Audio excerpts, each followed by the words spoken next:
క్రీస్తునందు మాకు అత్యంత ప్రియులైన మీ అందరికీ కూడా మహోన్నతుడును మహాగణుడును సర్వశక్తివంతుడును ఆది సంభూతుడు గణుడైన యేసుక్రీస్తు ప్రభుల వారి ప్రశస్త నామంలో మీ అందరికీ కూడా ఈ ఉదయకాలపు శుభములు వందనములు తెలియపరుస్తున్నాం. దేవుని బిడ్డలారా, మీ మధ్యకు ఈ విధంగా మా పరిచర్ల ద్వారా రావటానికి ప్రభువు మా ఎడల చూపినటువంటి తన ప్రేమ మహాకృపను బట్టి ప్రభును స్తుతిస్తూ మహిమపరుస్తూ ఆరాధిస్తూ ఉన్నాం. రండి, ఈ దినము కొరకై దేవుడు మనకు సిద్ధపరిచినటువంటి లేఖన భాగాన్ని మనం ధ్యానం చేద్దాం.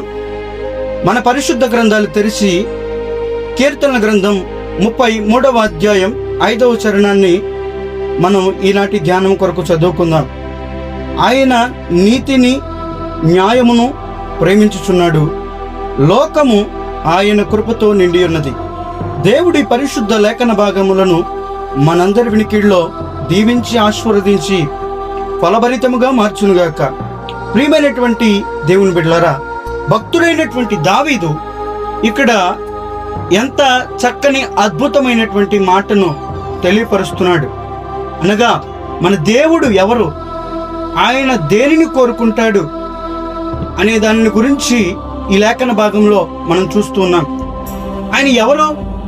నీతిని కోరుకునేటువంటి దేవుడు, ఆయన న్యాయమును కావాలని కోరుకునేటువంటి దేవుడు. అందుకనే ఆయన నీతిని న్యాయమును ప్రేమిస్తూ ఉన్నాడు. అంటే ఈ దినం దేవుడు మనల్ని ఎలా ఉండాలని కోరుకుంటున్నాడు? తన పిల్లలుగా, తన ప్రజలుగా, తన స్వరక్తమిచ్చి సంపాదించినటువంటి ప్రజలుగా దేవుడు మనల్ని ఎలా ఉండాలని కోరుకుంటున్నాడంటే మనము కూడా నీతి న్యాయములను ప్రేమించేటువంటి వారముగా ఉండాలి. అందుకనే ఇర్మియా భక్తుడు 33:3లో ఏమంటాడంటే, ఇదిగో చాలా కాలం క్రిందటానికి ఒక సంగతిని తెలియజేసి ఉన్నాను, నిన్ను శాశ్వతమైన ప్రేమతో ప్రేమించుచున్నాను, విడువక ఎడబాయక నా కృపను నీకు చూపుతున్నాను అంటున్నాడు. అంటే మన దేవుని ప్రేమ శాశ్వతమైనది. ఆయన ప్రేమ ఎల్లకాలం ఉండేది. కాకపోతే ఈరోజు మనుషులుగా మనం ఎలా కోరుకుంటున్నామంటే కొద్ది కాలం ఉండి తర్వాత నిలిచిపోయేటువంటి ప్రేమలను మనం కోరుకుంటున్నాం. కానీ ఆయన ప్రేమ శాశ్వతమైన ప్రేమ. అందుకనే ఇక్కడ భక్తుడు కూడా అన్నాడు, ఆయన నీతిని న్యాయాన్ని ప్రేమిస్తున్నాడు అంటున్నాడు. మనం కూడా శాశ్వతమైనటువంటి ప్రేమ చూపేవారిగా శాశ్వతుడైన దేవుని వైపు చూస్తూ నీతిని న్యాయాన్ని అనుసరించేవారిగా మనం ఉండాలి. ఎందుకంటే నీతిమంతులు ఖర్జూర వృక్షం వలె మువ్వ వేస్తారు. కాబట్టి మనం చిగురించాలన్నా, మనం వృద్ధి చెందాలన్నా, మనం ఆశీర్వదించబడాలన్నా, మన జీవితాల్లో ఫలాలు రావాలన్నా, అభివృద్ధిలోకి మనం రావాలన్నా ఈరోజు మన దగ్గర నుంచి దేవుడు కోరుకునేది ఏంటయ్యా అంటే మీరు నీతిని న్యాయమును ప్రేమించేవారిగా ఉండండి అంటున్నాడు. ప్రియమైనటువంటి దేవుని బిడ్డలారా, ఈ లోకంలో మనం చూస్తూ ఉంటే, ఈ లోక పరిస్థితులు మనం చూస్తున్నప్పుడు మనం ఒకసారి ఆలోచన చేయాలి. ఎవరు నీతిమంతులంగా మనం జీవించలేకపోతున్నాం. న్యాయం ఎక్కడా కనబడట్లా ఈ రోజుల్లో. కానీ ఈ న్యాయం కనబడినటువంటి భయంకరమైన దినాల్లో అంటున్నాడు, క్రీస్తుని ఎరిగినటువంటి వారముగా, క్రీస్తుని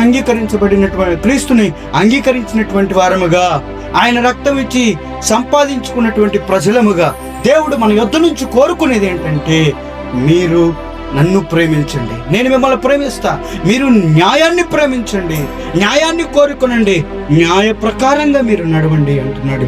కాబట్టి నీతిమంతులంగా ఉండటానికి మనం ఇష్టపడాలి.